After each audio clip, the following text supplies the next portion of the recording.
Biden প্রশাসন ভেনেজুয়েলার অভিবাসন প্রত্যাশীদের সাময়িকভাবে যুক্তরাষ্ট্রে প্রবেশাধিকার দেয় ২০২২ সালে। পরের বছর যেটিতে যুক্ত হয় কিউবা, হাইতি ও নিকারাগুয়া।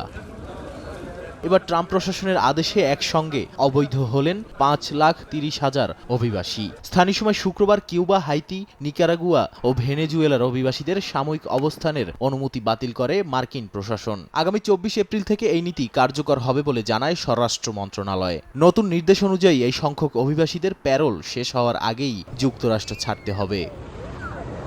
অবৈধ অভিবাসন ঠেকাতে বাইডেন প্রশাসন বেশ কিছু আইনি ব্যবস্থা চালু করেছিল। এর মধ্যে সীমান্ত পারাপারে কড়াকড়িও ছিল। ট্রাম্প প্রশাসনের নতুন সিদ্ধান্তের ফলে প্যারোলের সুবিধাভোগী প্রায় ৫ লাখ অভিবাসী এখন যুক্তরাষ্ট্রে থাকতে চাইলে নির্বাসনের ঝুঁকিতে পড়তে পারেন। সম্প্রতি এক বিজ্ঞপ্তিতে মার্কিন স্বরাষ্ট্র মন্ত্রণালয় জানায়, প্যারোল মর্যাদা বাতিলের কারণে এসব অভিবাসীকে দ্রুত নির্বাসনের আওতায় আনা সহজ হবে। যদিও এরই মধ্যে বিষয়টি নিয়ে কেন্দ্রীয় আদালতে মামলা হয়েছে, নিন্দা জানিয়েছেন আইনজীবীরা।